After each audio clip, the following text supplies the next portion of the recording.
లోకా సువార్తని ధ్యానం చేస్తున్నాం. పోయిన వారం మనము రోమాపత్రికని చూసాం. రోమాపత్రికలో అనేకమైనటువంటి అద్భుతమైన సంగతులు పౌలు గారు మనకి బోధించటం నేర్చుకున్నాం. ఈరోజు జాగ్రత్త వినాలి. నేను ఫస్ట్ ఏం చెప్తున్నానో అది వినాలి. ఎందుకంటే తర్వాత సాతానుడు మీలో జరబడకుండా ఉండడానికి ఇది ఫౌండేషన్. ఇక్కడ లోకాసువార్త 20వ అధ్యాయంలో మాట్లాడుతుంది యేసు ప్రభు. ఎవరు మాట్లాడుతున్నారు?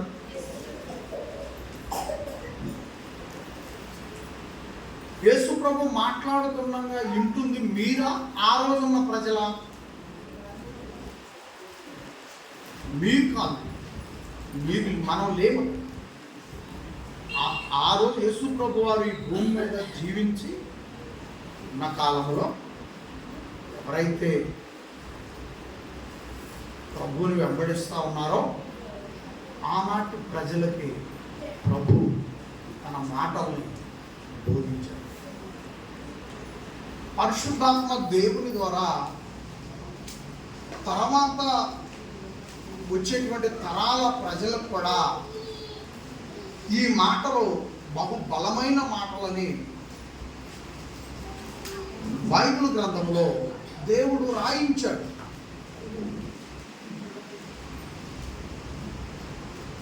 ఆ రోజు ప్రభు మాట్లాడుతున్నప్పుడు ప్రభు మాటలు విన్న ప్రజలు ఉన్నారు. సరళంగా ఆలోచించుకుంటున్నామా అంటే ప్రభు ఏం చెప్పాడు, ఆనాటి ప్రజలు ఏమి విన్నారు, ఈ సిచ్యువేషన్ మనం గమనించాలి.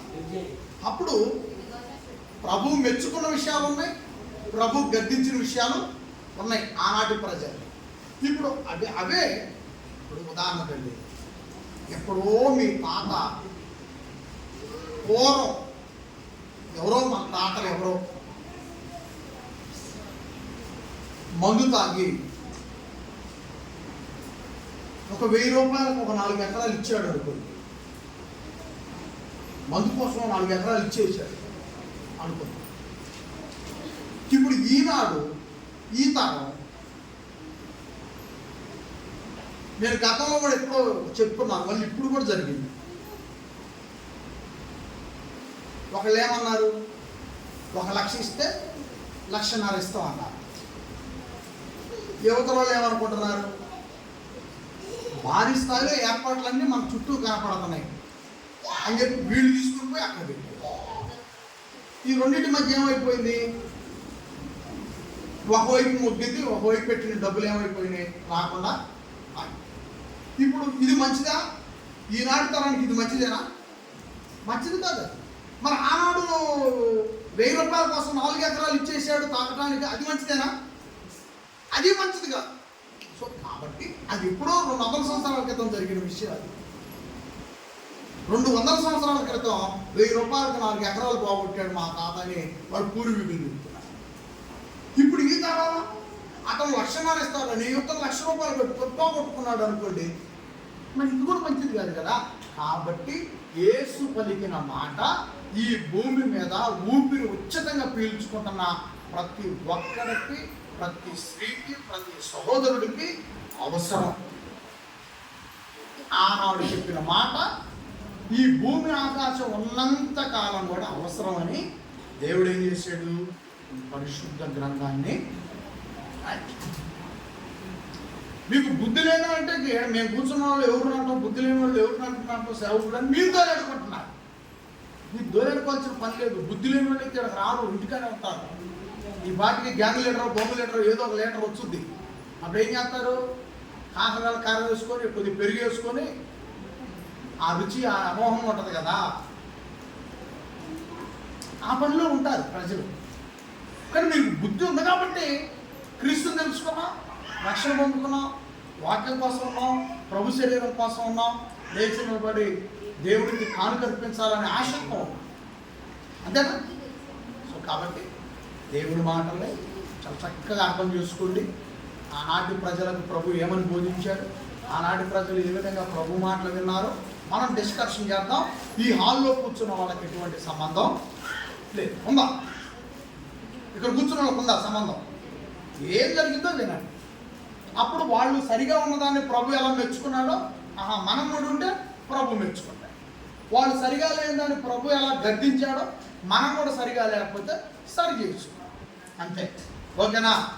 20వ అధ్యాయం లోకాసు వార్త 20వ అధ్యాయం మొదటి వచనం.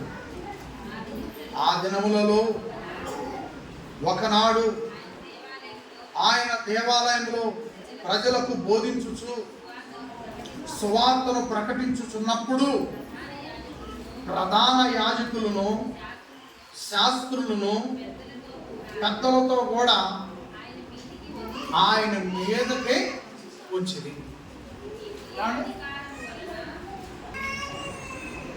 ఆ గాలి కూడా ఆపేడు, చల్లటి గాలిలో పిల్లలు ఏం చేస్తున్నారంటే ఆ రోజు దేవాలయంలో బోధిస్తున్నప్పుడు ప్రజలు వినాలి కదండి. యేసు బోధిస్తున్నప్పుడు ప్రజలు వినాలి కదా. ప్రజలు ఏం చేశారంట ఆ రోజు? చదువమ్మా. ఆ దినములలో ఒకనాడు ఆయన దేవాలయములో ప్రజలకు బోధించుచు సువార్తను ప్రకటిస్తున్నప్పుడు కూర్చోండి ప్రధాన యాజకులను శాస్త్రులను పెద్దలతో కూడా ఆయన మీదకి ఎందుకు సన్మానం చేయటానికి, పూలదండ వేయటానిక?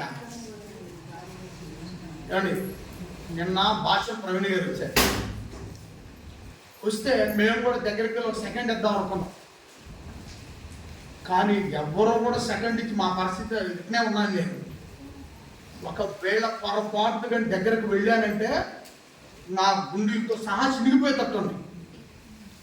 పాస్టర్ గారు కూడా గుండెలు చెప్పుకుంటే ఎందుకు రాదు అనుకుంటారేమో జనం అని దూరం ఉండి చెయ్యి ఉందని. ఎందుకు సెకండ్ ఇద్దాం? వాళ్ళందరూ ఎందుకు? నన్ను గుర్తుపెట్టుకో, నేను పార్టీ కోసం కష్టపడిన వాళ్ళు ఒకళ్ళ తర్వాత ఒకళ్ళు. శివార్టీ ఇష్టాలు కాడికి వస్తే ఆ బ్యాచ్, వయసు బొమ్మ కాడికి వెళ్తే ఆయన ఆ రోడ్డు మీద ఇంకొక బ్యాచ్,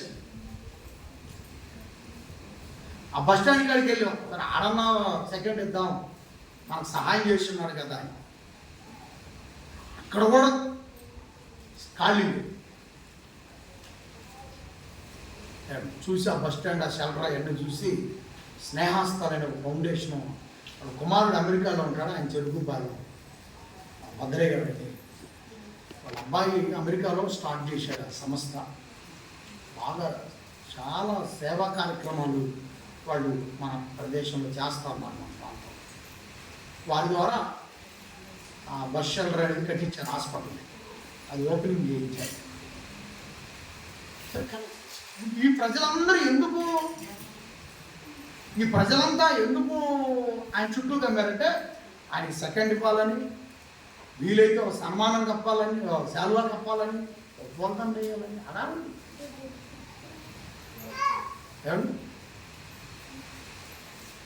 మరి ఇక్కడ యేసు ప్రభు పైకి వస్తున్నారంటే యేసు పైకి. ఈరోజు ఇక్కడి విషయాలు కాదండి, నేను ఫస్ట్లో చెప్పాను, ఇవి ఇక్కడి విషయాలు కాదు. 2000 సంవత్సరాల క్రితం యేసు నేను నిలబడ్డట్టే నిలబడ్డాడు, మీరు కూర్చున్నట్టే ప్రజలు ఉన్నారు. దేవాలయంలో జరిగిన 2000 సంవత్సరాల క్రితం జరిగిన సంఘటన. యేసు పైకి వచ్చి పడ్డారంట ప్రజలు. మీరు నిన్నటి దినాన అమెరికా దేశంలో ట్రంప్ అని ఒక 5 సంవత్సరాలు అధ్యక్షుడిగా చేశాడు.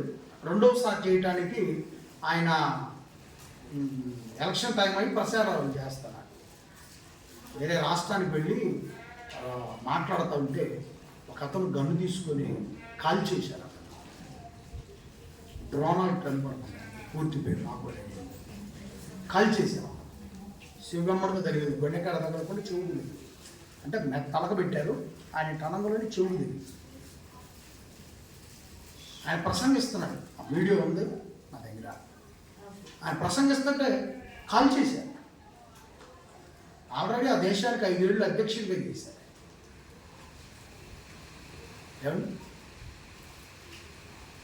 ప్రజలు ప్రధాన యాజకులను శాస్త్రులను పెద్దలతో కూడా ఆయన మీదికి వచ్చి ఏమని అడుగుతున్నారంటే 2వ వచనంలో నీవు ఏ అధికారం వలన ఈ కార్యములు చేయుచున్నావో ఈ అధికారము నీకెవడు ఇచ్చెనో నాతో చెప్పమని ఆయనను అడిగిరి. యేసుని అడుగుతున్నాడు, నువ్వు ఏ అధికారం వలన నువ్వు ఈ కార్యక్రమాలు చేస్తున్నావు? నువ్వు ఏ అధికారం వలన ఆ దావీదు కుమారుడు ఆ కళ్ళు తెరిపేమంటే నువ్వెందుకు అతను కళ్ళు తెరిపించావు? కళ్ళు తెరిపిస్తే ఏమైంది? ప్రజల ఫాలోయింగ్ పెరిగిపోయింది కదా. నువ్వు ఇట్లా కార్యాలు చేసి ప్రజల ఫాలోయింగ్ పెంచుకోవటమైంది. ఇంతకాలము మాయమ్మటన్న ప్రజలు ఇప్పుడు నీ ఎంత వస్తున్నారు. అదండి బాధ ఉంటుంది, బాధ ఉంటుంది.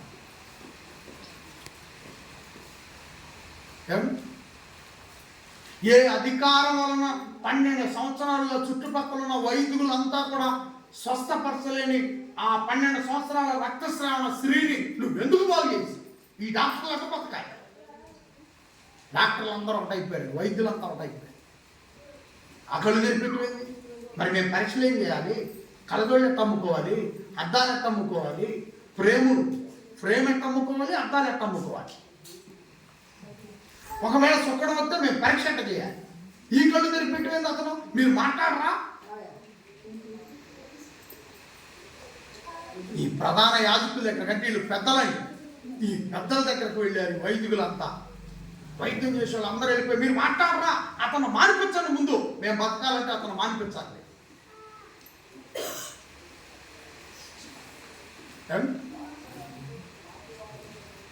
భార్యాభర్తలు గొడవలు ఉన్నాయనుకోండి, యేసు ప్రసంగం వింటే నేను చక్కగా కలిసిపోతున్నాను. యేసు ప్రసంగం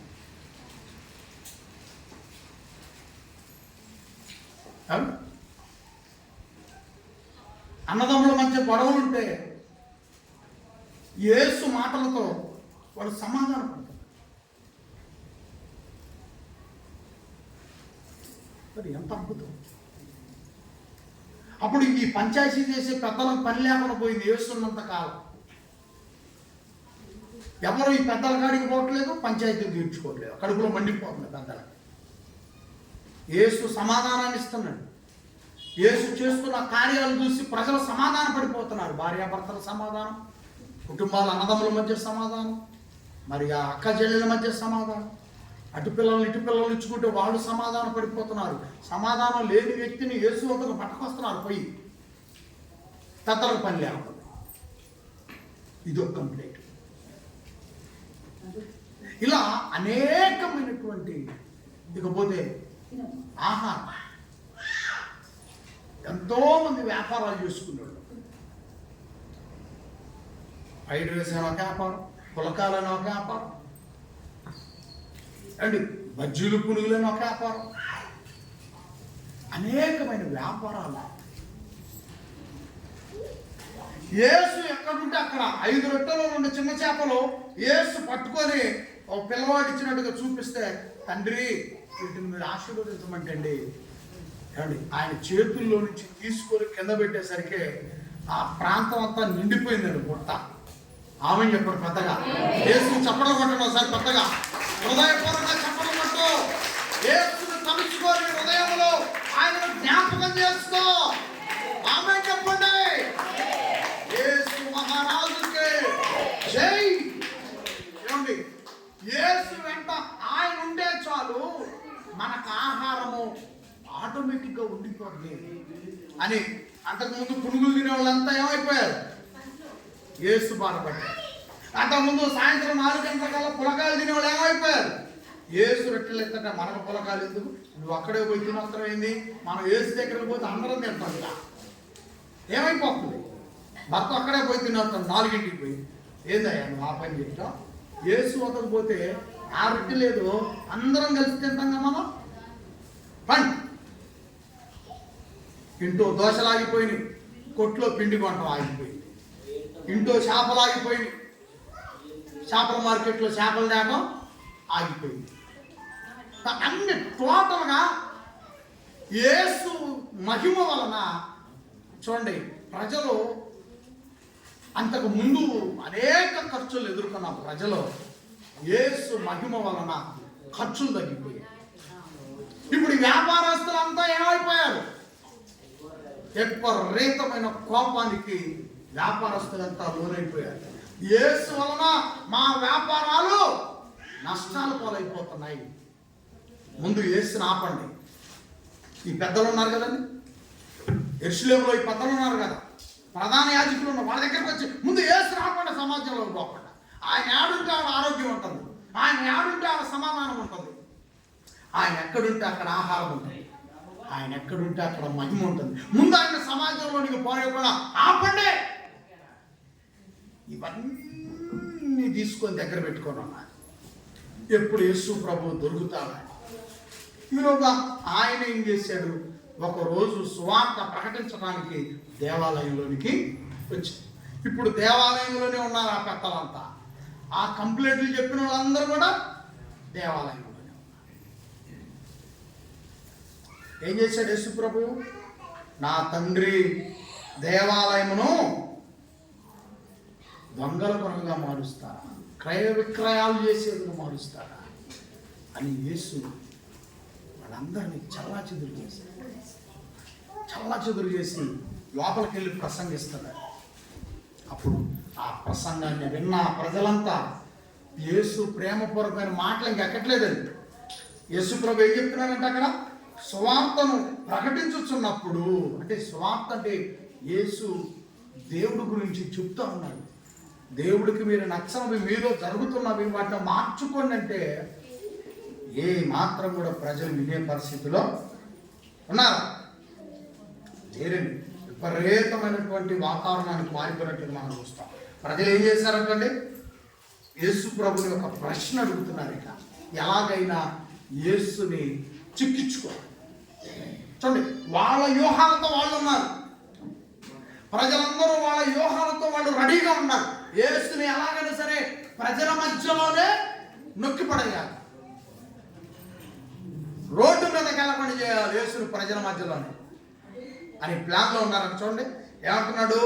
నీవు వాళ్ళు అడుగుతున్నారు, పెద్దలు, శాస్త్రులు, ప్రధాన యాజకులు,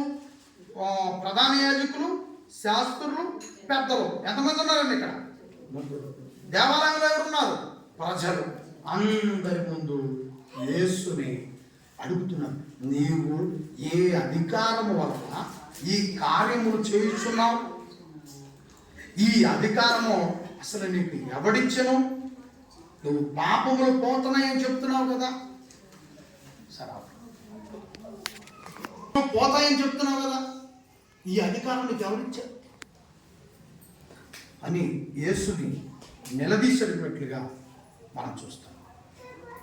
మాతో చెప్పమని ఆయనను అడిగింది ఎవరండి? అడిగిన వాళ్ళ పేర్లు చెబుతారా? ప్రధాన యాజకులు, శాస్త్రులు, పెద్దలు. వీళ్ళు అడుగుతున్నప్పుడు ప్రేక్షకులు ఉన్నారు అక్కడ, ప్రేక్షక మహాశయులు ఉన్నారు అక్కడ. అంటారు కదా మరి కంప్లైంట్ ఇచ్చిన వాళ్ళు ఉన్నారా? వాళ్ళు కూడా ఉన్నారు. వైద్య రంగంలో కంప్లైంట్ ఇచ్చిన వాళ్ళు ఉన్నారు, వ్యాపార వస్తువులు కంప్లైంట్లు ఇచ్చిన వాళ్ళు ఉన్నారు. మరి పెద్దలు అంటే భూదందాలు తీరుస్తుంటారు కదా, తీర్పులు, వాళ్ళు ఉన్నారు అక్కడ. వాళ్ళు ఉన్నారు, ప్రజలు ఉన్నారు, శాస్త్రులు ఉన్నారు, ప్రధాన యాజకులు ఉన్నారు, పెద్దలు ఉన్నారు. దేవాలయం అంటే అందరూ చేరుకునే ప్లేస్ అది. అక్కడ యేసు అడుగుతున్నారు, నీ వల్ల ఆహారం వ్యాపారస్తులు నష్టపోయారు, నీ వల్ల ఆరోగ్య రంగం నష్టపోయింది, నీ వల్ల గ్రామ పెద్దలు బతికే వాళ్ళు ఉన్నారు, వాళ్ళు నష్టపోయారు, నీ వల్ల పాపములు పోవటానికి తలా గొర్రెపిల్లను తీసుకొని వచ్చేవాడు. ఇప్పుడు నీ వల్ల గొర్రెపిల్లను దాటం కూడా మానేశారు ప్రజలు. నీ వల్ల అంతా నష్టమేమో. అసలు నువ్వు ఏ విధంగా, నువ్వు ఏ అధికారం, అసలు నీకు ఈ అధికారం ఇచ్చింది ఎవరు? నువ్వు ఏ అధికారంతో చేస్తున్నావు ఈ పనులని అని నిలదీశారు.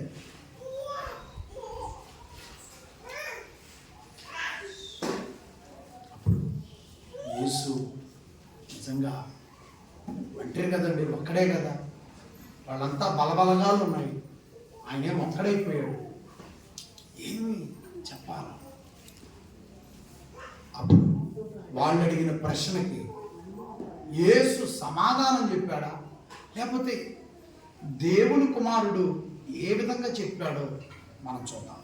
మనమైతే ఎలా చెప్తాం, అదిరిపోతాం. కానీ యేసు 3వ వచనం, అందుకైన నేను మిమ్మల్ని ఒక మాట అడుగుదును, అది నాతో చెప్పండి. మీరు నన్ను ఇన్ని ప్రశ్నలు అడిగారు కదా, మీరంతా గుమిగూడి ఒకటై నన్ను ఒక్కని చేసి నిలదీశారు కదా, అయితే నేను కూడా మీ అందరినీ ఒక్కనే ఒకే మాట అడుగుతా, నాకు సమాధానం చెప్పండి. నాకు సమాధానం. అప్పుడు ఈ అధికారం నాకు ఎక్కడి నుంచి వచ్చిందో నేను చెప్తాను, ఏ అధికారంతో నేను ఇవన్నీ చేశానో చెప్తాను. ఏమని అడిగారు అప్పుడు యేసు? ఏమని అడిగాడు? వాళ్ళు ఏం ప్రశ్న అడిగాడు? 4వ వచనం, యోహాను ఇచ్చిన బాప్తిసం పరలోకము నుండి కలిగిందా, మనుషుల నుండి కలిగిందా అని వారిని అడుగగా. చాలు. ఏమని అడిగాడు? యోహాను బాప్తిసం ఇస్తున్నాడు కదా, యోహాను ఇస్తున్న బాప్తిసం పరలోకం నుండి వచ్చిందా, మనుషుల్లో నుండి వచ్చిందా? అప్పటికి యోహాను గారు ఇస్తున్న బాప్తిసం ఒక సంచలనంగా నిలబడింది ప్రజల్లో. ఈ శాస్త్రులు ఉన్నారు కదా, ఈ పరిచయులు ఉన్నారు కదా, ఈ పెద్దలు ఉన్నారు కదా, యోహాను ఇచ్చే బాప్తిసం జోలికి పోవద్దు, ఆ బాప్తిసం మీరు తీసుకోవద్దు. మనకు ఆది నుండి దేవుడు ఇచ్చినటువంటిది ఒక నియమం ఉంది, ఆ నియమమే సున్నతి కార్యక్రమం. సున్నతి ఇదే అబ్రహాముకు దేవుడు చెప్పాడు. అక్కడి నుంచి ఇదంతా చేసుకుంటూ వస్తాను మనం. ఇవాళ కొత్తగా ఈ బాప్తిసం డ్రామా ఏంటి? మీరు ప్రజలు మా మాట వినండి, ఎవరు కూడా బాప్తిసాలకు పోవద్దు అని ఆ రోజు ఈ పెద్దలు, ప్రధాన యాజకులు, శాస్త్రులు, పెద్దలు ప్రజల్ని కాపాడుకునే పనిలో ఉన్నారు, బాప్తిసానికి పోనివ్వకుండా. అప్పుడు యేసు ఇదే ప్రజల ముందు ఈ విషయం తేలాలి. ఎందుకంటే ప్రజలందరినీ బాప్తిసాలు తీసుకోకుండా ఆపుతుంది మీరే కదా, ప్రజల ముందే తేలాలి. మీరు ప్రజలను ఎందుకు ఆపుతున్నారు? అది మనుషుల్లో నుండి పుట్టిందని ఆపుతున్నారా, దేవుడి నుండి వచ్చిందని ఆపుతున్నారా? మీకు ఆ బాప్తిసం విషయంలో మీకు ఏ క్లారిటీ ఉందని మీరు ప్రజలను ఆపుతున్నారు? ఇన్నాళ్ళు మీరు ప్రజలను ఎందుకు అడ్డుకుంటూ వచ్చారు? ఇది ప్రజల ముందే తేలుద్దాం అని ప్రభు ఏం చేశాడంటే, బాప్తిసం, యోహాను ఇచ్చిన బాప్తిసం పరలోకం నుండి వచ్చిందా లేదా మనుషుల్లో నుండి వచ్చింది? సమాధానం చెప్పకుండా వాళ్ళు వెంటనే డిస్కషన్ మొదలు పెట్టుకున్నట్లుగా చదివానండి నేను. పెద్దలు, ప్రధాన యాజకులు, శాస్త్రులు, పెద్దలు వెంటనే మీటింగ్ వేశారు. వేసారో చూద్దాం, మీటింగ్ కలిగిందో చూద్దాం. ఏమండి 5వ వచనం, వారు అంటే వాళ్ళు ఈ పై ఉన్న వాళ్ళు, వారు మనము పరలోకము నుండి కలిగిందని చెప్పిన ఎడల అలాగైతే మీరెందుకని నమ్మలేదని ఆయన మనలను అడుగు. 6వ వచనం, మనుషుల వల్ల కలిగినదని చెప్పిన ఎడల ప్రజలందరూ మనలను రాళ్లతో కొట్టుదురు. ఏలయనగా యోహాను ప్రవక్త అని అందరూ గుడిగా నమ్ముచున్నారని తమలో తాము ఆలోచించుకొని. ఏమండి, యేసు కదండి, పరలోకపు కన్నతండ్రి కుమారుడు కదండి, ఎంత అద్భుతంగా మెలక పెట్టాలని పెట్టేశాడు.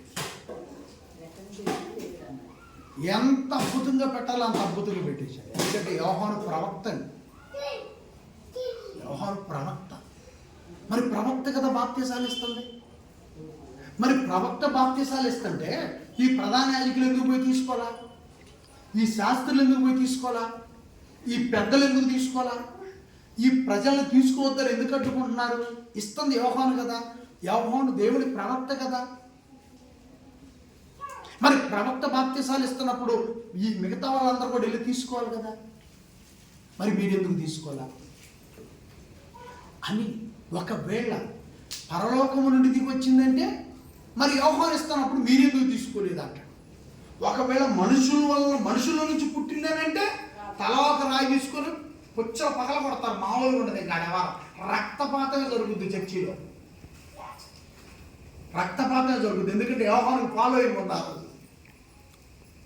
ఎందుకంటే యేసు కూడా వెళ్ళే యోహాను ఇచ్చిన బాప్తిసం తీసుకున్నారు కదా, అప్పుడు బాప్తిసం తీసుకున్న బ్యాచ్ అంతా ఎవరి వైపు ఉన్నారు?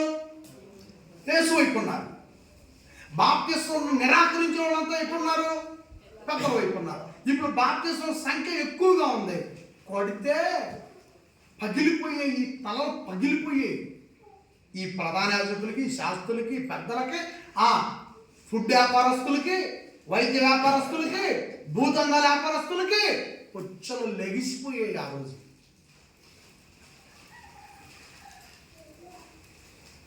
అప్పుడు అంత జరుగుద్దని వాళ్ళకి తెలుసు. ఎందుకంటే పదం తేడా వస్తే రాళ్ళు తీసుకుని కొట్టి చంపేస్తారు ఆ రోజుల్లో. పదం తేడా రాకూడదు, వస్తే కూడా అయిపోయినట్టే వాళ్ళు మట్టిలో పెట్టడమే. యెరూషలేము దేవాలయంలో అతి పరిశుద్ధ స్థలం ఉండి, ఇప్పుడు నువ్వెక్కితే ఇక్కడ ఏముండదు. నన్ను ఒకసారి ఏమో పైకెక్కింది కదా, నువ్వు చెప్పను. ఆ రోజు యెరూషలేములో అతి పరిశుద్ధ స్థలంలోనికి ఆ విధంగా కనిపిస్తే నేను చెప్పకూడదని, నువ్వు చెప్పకూడదు.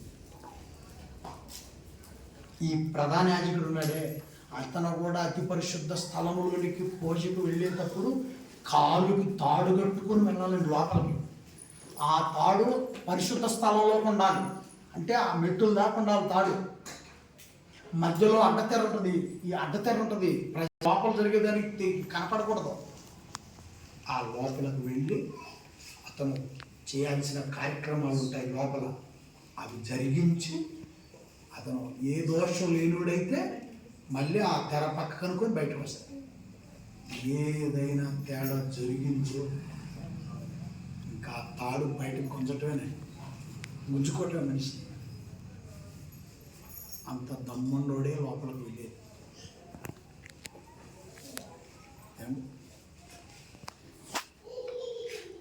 అలాంటి వాళ్ళకు కూడా మామూలుగా ఉండేది కదండి ఆ రోజు.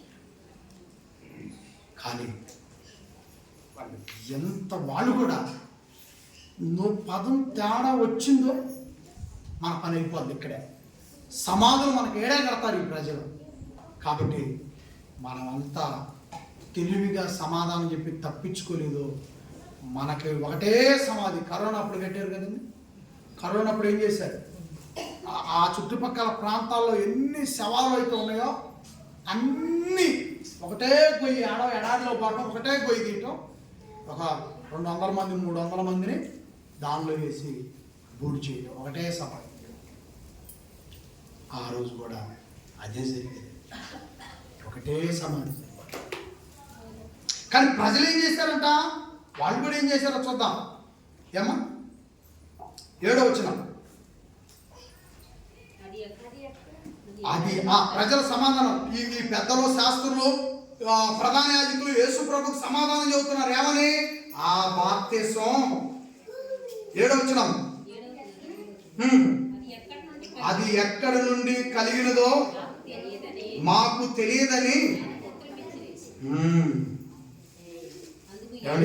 అది ఎక్కడి నుండి కలిగినదో మాకు తెలియదని ఆయనకు ఉత్తరము ఇచ్చింది.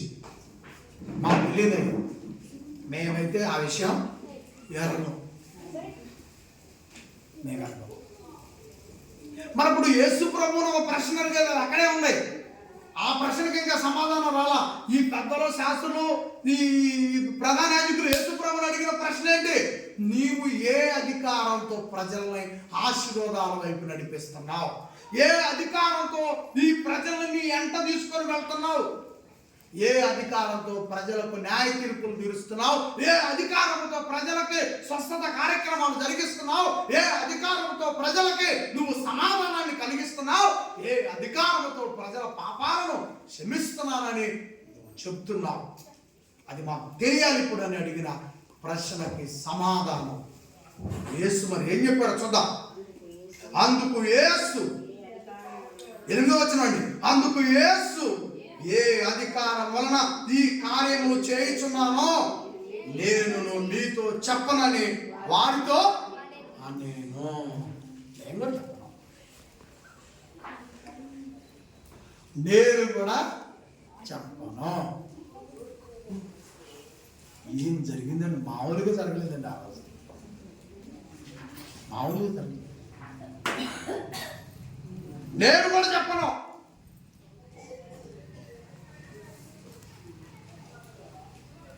నీకు ఏ అధికారంతో నేను ఇవన్నీ చేస్తున్నానో చెప్పాలా? నేను కూడా చెప్పను యేసు. సమాధానం వచ్చిందా? యేసు ఇచ్చిన సమాధానం ఏంటంటే, మీరు అడిగిన ప్రశ్నకి నేను సమాధానం చెప్పను. ఒకవేళ మీరు అడిగిన ప్రశ్నకు నేను సమాధానం చెప్పాలంటే, నేను అడిగిన ప్రశ్నకు కూడా నాకు సమాధానం చెప్పాలి.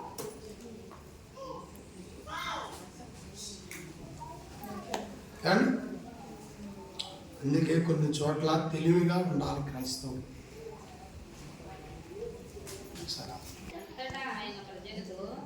అంతటా ఆయన ప్రజలతో ఈ ఉపమానము చెప్పసాగెను. జాగ్రత్త వినాలి. యేసు ప్రభువారు తెలివి జ్ఞానానికి ఒకసారి చప్పలు కొట్టండి అందరూ కూడా. ఆయన జ్ఞానం, దేవుడి జ్ఞానం ఆయనది. పెద్దగా చప్పలు కొట్టాలి. తండ్రిని మహిమపరచండి. తన కుమారుని కాపాడుకుంటున్నాడు. తన కుమారుని తండ్రి కాపాడుకుంటున్నాడు. మమ్మల్ని అందరినీ కాపాడుతాడు ఆయన. వదిలిపెట్టేవాడు కాదు మన తండ్రి. ఎలాంటి పరిస్థితులు ఎదురైనా మనల్ని వదిలిపెట్టేవాడు కాదు. ఏమండి? ఇంకొద్దిగా ఉన్న సమయం, ఆ సమయాన్ని ముగిస్తాం. యేసు ఇక ఆ పెద్దల కూడా, ఆ శాస్త్రులు, ఆ ప్రధాన యాజకుల నుంచి బయటకు వచ్చేసాడు. ఇక ప్రజలతో మాట్లాడతాడు. ప్రజలతో ఏమని మాట్లాడుతున్నాడు? అంతటా ఆయన ప్రజలతో ఒక ఉపమానము చెప్పసాగాడు.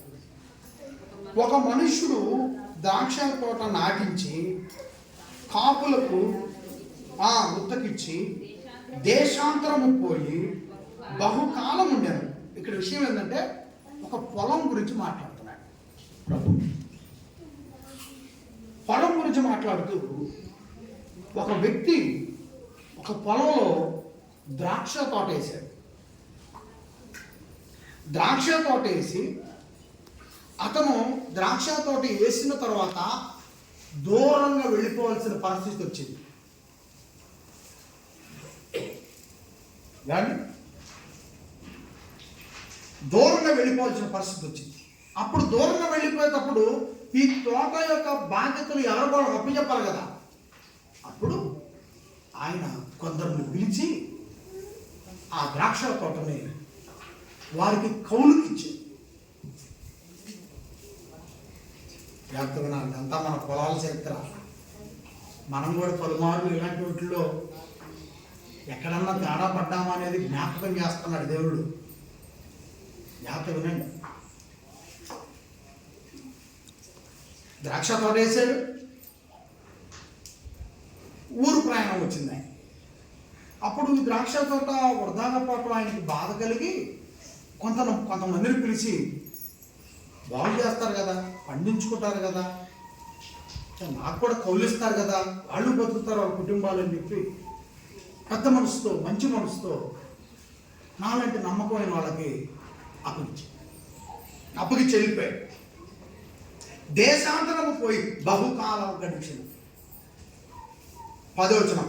కొంతకాలమందు అతడు ద్రాక్ష తోట పంటలో తన భాగం ఇమ్మని తన కాపుల వద్దకు ఒక దాసుని పంపగా. ఏమండి, మరి ఇవ్వాలి కదండి. ప్రతి ఆట యజమానికి వచ్చే భాగం రావాలి కదా. అప్పుడు తోట కాపుకొచ్చిన సంగతి ఆయన గుర్తించి, ఆ దూరదేశంలో ఆయన దగ్గర పనిచేసేటువంటి ఒక సోదరుడు ఉంటే, తన దాసుడు ఉంటే, బాయ్ నువ్వు పలానా ఊరు, అక్కడ నా పొలం ఉంది, నీవు పలానా వ్యక్తులు కలు, వాళ్ళు నీకు భాగం ఇస్తారు, నాకు వచ్చేది అది తీసుకొని రా.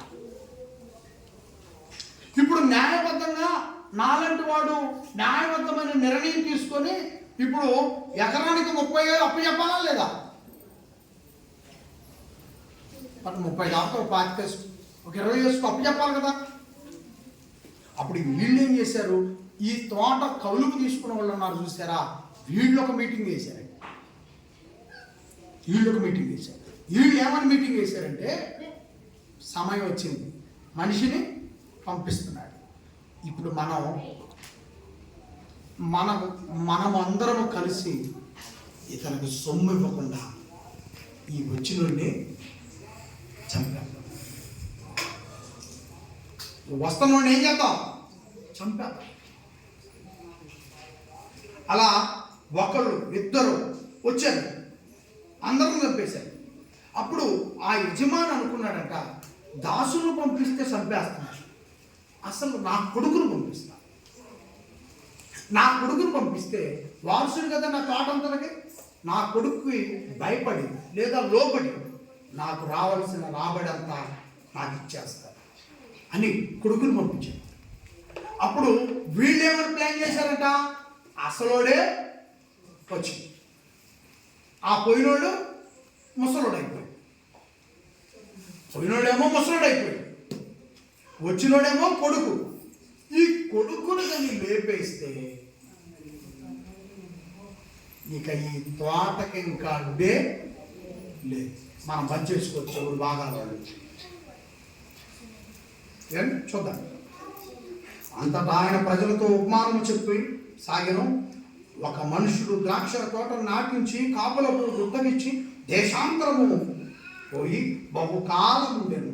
10వ వచనం, పంట కాలమందు అతడు ఆ ద్రాక్ష తోట పంటలు తన భాగం ఇమ్మని ఆ కాపుల వద్దకు ఒక దాసుని పంపగా, ఆ కాపులు వాడిని కొట్టి చేతులతో పంపివేసిరి.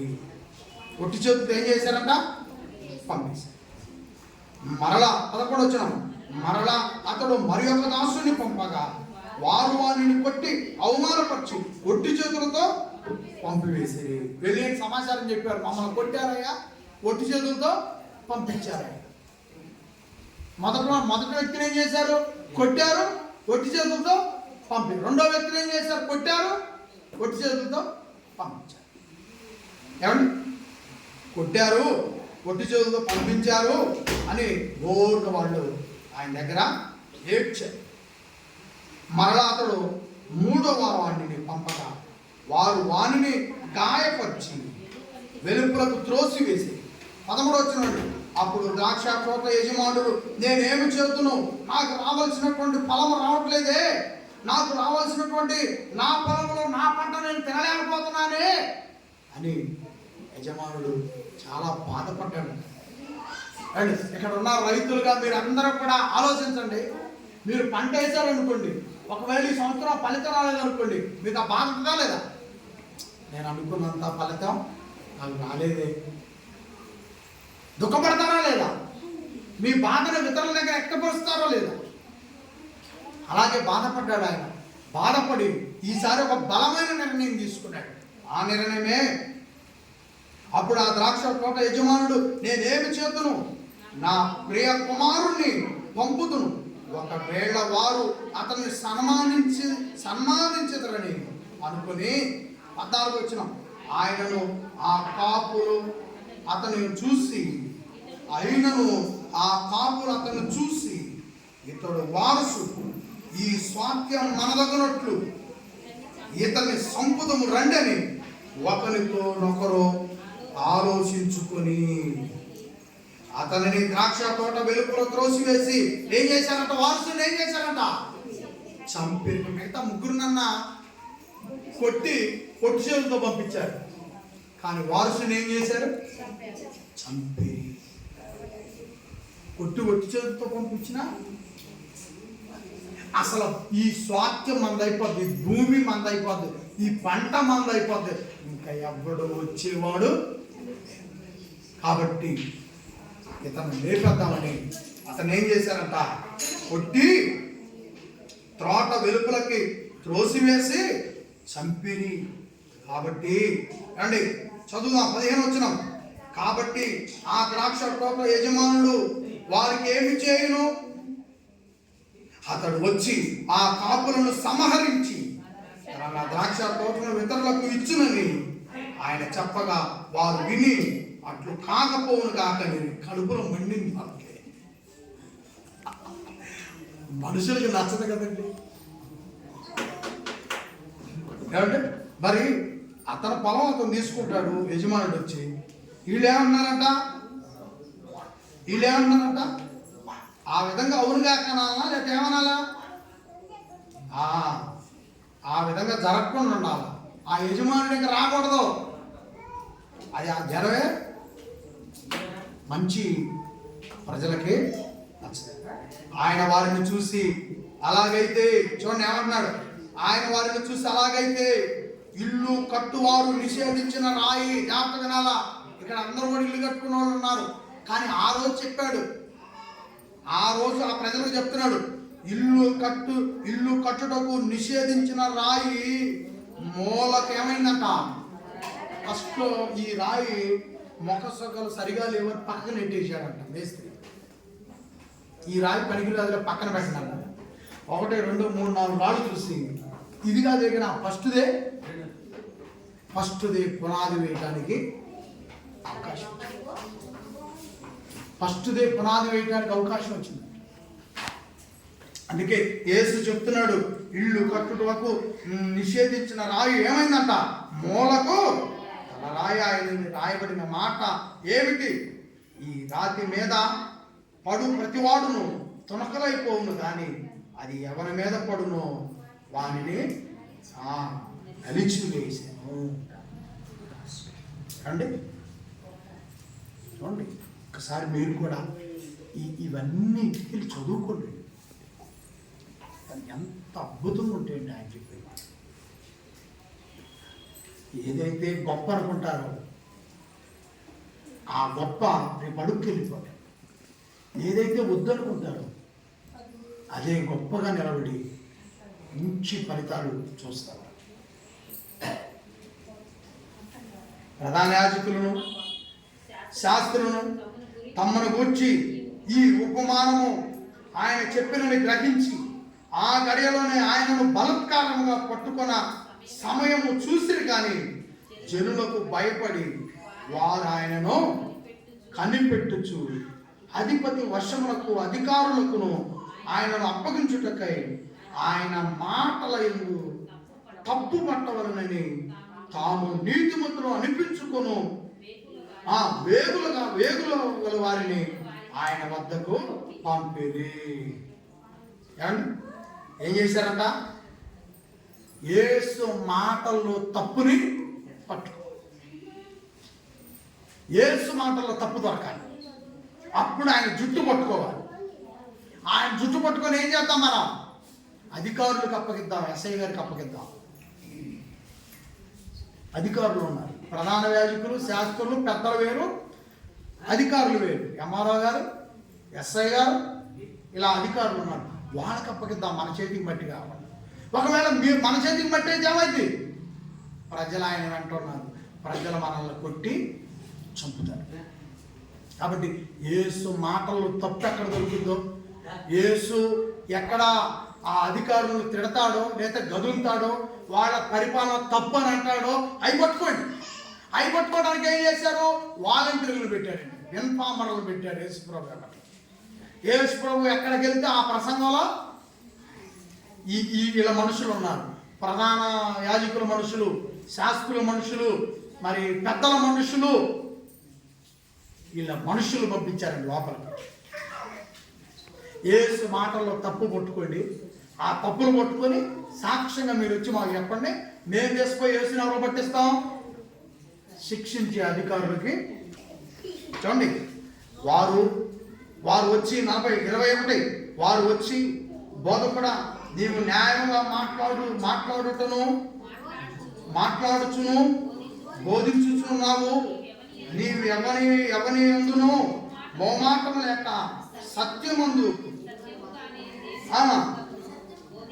సత్యముగానే దేవుని మార్గమును బోధించుచున్నావని ఎరుగుదుము. వినండి, జాగ్రత్త వినండి. ఆ వాలంటీర్లు అడుగుతున్నారు. వాలంటీర్లు ఏమని అడుగుతున్నారు? ఈ ప్రధాన యాజకులు, శాస్త్రులు, పెద్దల మనుషులు ఏమని అడుగుతున్నారు? బోధకుడా నీవు మొహమాట లేకుండా చెప్పేస్తున్నావు ఉన్నదన్నట్టు. నీవు మంచివాడివి, దేవుని మాటలు అద్భుతంగా చెప్పేవాడివి. అయితే మాలో సందేహం ఉంది, మేము నిన్ను ఒక మాట అడగాలనుకుంటున్నాం బోధకుడా. ఏం అడగాలనుకుంటున్నారు? చూడండి, వాళ్ళు ఏం ప్లాన్ మీద ఉన్నారు? యేసుని ఎవరో పట్టించాలి, యేసుని అధికారులకి పట్టించాలి, యేసుని రాజుకు పట్టించాలి. అప్పుడు కదా వాళ్ళ చేతికి మట్టి కాకుండా అయ్యేది. అప్పుడు ఈ వాలంటీర్కి ఏం చెప్పి పంపించారు? ఇన్ఫార్మర్లకు ఏం చెప్పారు? వాళ్ళు ఏమడిగారో, యేసు ఏం సమాధానం చెప్పాడో ఇవి తెలుసుకొని ఈ రోజుకు ముగిద్దాం. ఈ శత్రువులు ఉన్నారు కదా, యేసు శత్రువులు మనుషులు ఉన్నారు. యేసు ప్రసంగంలోనే, యేసు ప్రసంగం చేస్తున్న కాడే ఉన్నారు. వాళ్ళు అడుగుతున్నారు యేసుని ఒక మాట, ఏమని? బోధకుడా నీవు మొహమాటం లేనివాడు, ఉన్నది ఉన్నట్టుగా డేరం డాషింగ్గా మాట్లాడేవాడు, నువ్వు సత్యమును బోధించేవాడు, నీకు ఎదురే నువ్వంటేనే సూపర్. అయితే మాలో ఒక ప్రశ్న ఉందయ్యా. చూడండి, ఎంత అమాయకులాగా, ఏమి తెలియనులాగా ఎంత బాగా అడుగుతున్నాను. మాలో ఒక ప్రశ్న ఉందయ్యా. చాలా కాలంగా మమ్మల్ని ఆ ప్రశ్న ఏదిస్తూ ఉంది, ఎంత అడుగుతా ఉంది. నీ వలన మేము సమాధానం పొందకూరుచున్నామని ప్రభుని అడిగారు. ఏమని అడిగారంటే వాళ్ళు ఏమని అడిగారు? ఒక దేనారము ఆయనకు చూపుడి, దీని మీద రూపము. చూడండి 22, మనము కైసరాకు పన్ను ఇచ్చుట న్యాయమా కాదా అని ఆయనను. ఏమండి, ఇప్పుడు ఉదాహరణకి ఇంటి పన్ను కడతాం కదా మనం, పొలానికి చుట్టూ కడతాం కదా మనం, పొలం పన్ను. ఇవి కట్టించుకోవడానికి ఎవరున్నారు మండలంలో? అధికారులు. ఇప్పుడు నేను ఇంటింటికి తిరిగి మీరు ఇంటి పన్ను కట్టొద్దు అని అన్నాను అనుకోండి, ఏం చేస్తారు? వెళ్ళి మండలంలో ఉన్న వాళ్ళతో చెప్పేస్తారు, అయ్యా అలాంటి వ్యక్తి ఇంటి పన్ను కట్టొద్దు అంటున్నాడు, కరెంటు బిల్లు కట్టొద్దు అంటున్నాడు, ప్రభుత్వానికి చెందే ఏ రూపాయి కూడా కట్టొద్దు అంటున్నాడు అని మనం అధికారులు కంప్లైంట్ ఇస్తే వెంటనే అమ్మారావు గారు, ఎస్ఐ గారు తీసుకొని ఏం చేస్తాడు? జీబు వేసుకొని ఇక్కడికే వస్తాడు.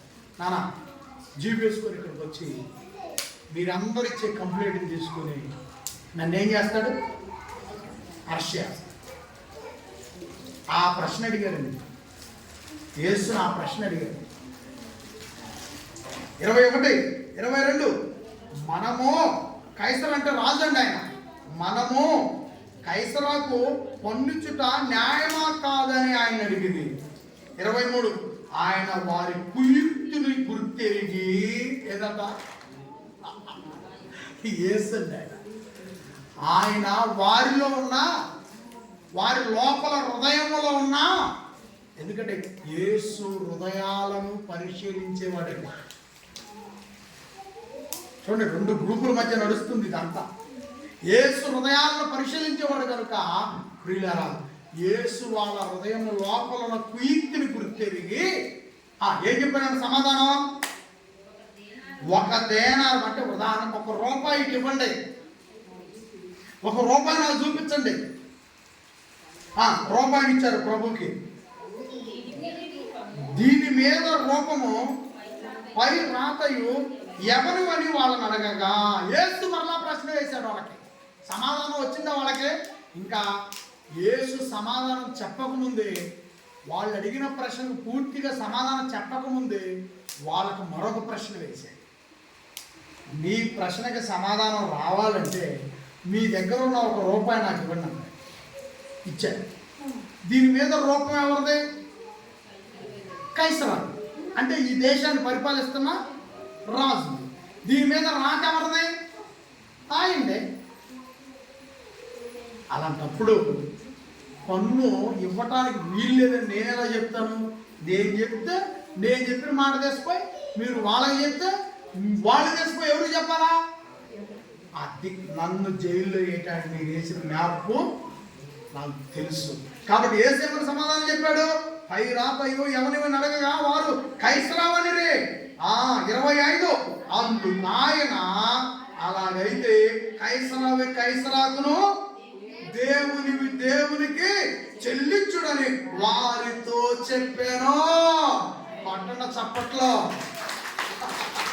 యేసు మహారాజుకే దైవ కుమారుడు. అందుకే ఆయన ప్రసంగాలు వినండి. ఈ జీవితం బాగుపడాలంటే యేసు ప్రసంగాలు వినాలా. నువ్వేదో నా కాడ బలం ఉంది, నా కాడ జ్ఞానం ఉంది, 4 అక్షరాలు చదవగలను, ఇంగ్లీష్ చదవగలను, 4 రోళ్ళు ఎంత అంటే 8 అనగలను, 5 రోళ్ళు ఎంత అంటే 10 అనగలను, వడ్డీకి ఇవ్వగలను, దాని మీద వడ్డీ తెచ్చుకోగలనని ఈ లోకపు జ్ఞానాన్ని బట్టి ఎర్రవేయొద్దు. ఈ లోకపు జ్ఞానం వెర్రిదని దేవుడు స్టేట్మెంట్ ఇచ్చాడు. ఈ లోకపు జ్ఞానం ఏదైతే నువ్వు పూర్వీకుల నుంచి నేర్చుకున్నావో, మన తాతల కాడ నుంచి పని చేయటం, డబ్బులు సంపాదించాం, ఎక్కువ ఉంటే ఏదైనా స్థలం కొంటాం, ఎక్కువ ఉంటే 2 బెరగొడ్డు కొంటాం, ఎక్కువ ఉంటే 4 మేకలు కొంటాం, వాటిలో 10 మేకలు చేసి అమ్ముకోవటం. ఈ లాభ సాధనమైనటువంటి వ్యాపార మైండ్ మన పూర్వీకుల నుంచి వచ్చింది. ఆ మైండ్ నుంచి, ఆ ఆలోచన నుంచి, ఆ తలంపుల నుంచి, ఆ ఉద్దేశాల నుంచి నేటి తరం బయటకు రాకపోతే వాళ్ళు సంపాదించిన పెద్ద విజయాలు లేవు, నీ కూడా పెద్దగా ఏమీ ఉండవు. ఎందుకంటే ఆల్రెడీ 60-70 వచ్చేస్తాను. ఇంక తర్వాత ఎగదేయడానికి ఏమి ఉండదు. మనం ఏదో ప్రయత్నాలు చేద్దాం, ఏదేదో చేసి పెద్ద విజయాలు మూట కట్టుకుందాం అనుకుంటే, ప్రియులరా, యేసు బోధలు వినాలి, యేసు మాటలు వినాలి, యేసు ఇచ్చే ఐడియాలను నేర్చుకోవాలి. యేసు బోధలో మన జీవితం నిలబడి ఉంటే, యేసు ప్రసంగాల మధ్య మన జీవితం ప్రియులరా చుట్టూ నీట్గా ఫినిషింగ్ చేయబడి ఉంటే చాలా అద్భుతంగా ఉంటుంది మన జీవితం. చాలా అద్భుతంగా. మన తాతల తరాల నుంచి లేని విషయాలు ఈ తరములు నువ్వేం చేయకుండా, నువ్వేం కష్టపడకుండా ఉచితంగా ఆయన విశ్వాసాన్ని బట్టి నీ వశము చేస్తాడు విషయాలు. నిజం ప్రియులరా, నమ్మిన ప్రతి వ్యక్తి యేసుకు బలంగా చప్పట్లు కొట్టండి. బలంగా చప్పట్లు కొట్టి యేసు నామాన్ని, ఆయన పట్ల విశ్వాసాన్ని గణపరచు. యేసు అంతటి గొప్పవాడు. ఆయన ప్రసంగాలతో నేను బాగుపడ్డాను, ఆయన మాటలతో నేను ఆశీర్వదించబడ్డాను, ఆయన మాటలతోనే నా జీవితంలో ఒక అద్భుతాన్ని నేను చూడగలిగాను. అనేక అద్భుతాలు చూస్తూనే ఉంటాను. ఆయన ప్రసంగాలు వినండి, మనసులు పెట్టుకోండి. ఆయన ప్రసంగాలకు మీరు ముక్తులు కలిగి ఫాలోవర్స్ అవ్వండి. ఆయన ప్రసంగాలను అభిమానించండి, ఆయన ప్రసంగాలను ప్రేమించండి, ఆయన మాటలను గౌరవించండి, ఆయన మాటల హృదయం నుండి తీసుకోండి. అప్పుడు ఈ జీవన శైలిలు ఎంత శైలిగా బతకాలో మనకు అర్థం. వినరా, 2 గ్రూపుల మధ్య ఇటు యేసు ఒకవైపు, యేసు యొక్క శత్రు సమూహం ఒకవైపు. ఈ 2 గ్రూపుల మధ్య జరిగిన ప్రశ్నలు, సమాధానాలు ఇవన్నీ మనకు యొక్క స్వామి ఎంత నేర్పిస్తున్నాయి. మిగతా విషయాలు నాకు ఇంకా చెప్పాలని ఆశ ఉంది, కానీ వినే ఆసక్తి నీళ్ళు నాకు కనిపించలేదు. చాలు, ఇప్పటికే గంట అయింది. అందరం రకరకాల నొప్పులు ఉన్నాం. కాబట్టి యేసు తగిన సమయం అంత అద్భుతమైన ఆరోగ్యం బలం ఇచ్చి నీకు ఇంకా మంచి మాటలు, ఈ మాటలు వినడానికి ప్రభు తిరిగి వచ్చే ఆదివారం వరకు మళ్ళా మిగతా భాగాన్ని వినాలి కదా, పూర్తిగా లేదా అధ్యాయం, మిగతా 2వ భాగాన్ని వినడానికి దేవుడు ఆయన ఆరోగ్యాలు, ఆయుష్ మన అందరికి ఇచ్చింది కనుక ఆమేన్. ఎంతో ఓపికతో మన పిల్లలందరికీ ప్రభు నామములో వందనములు.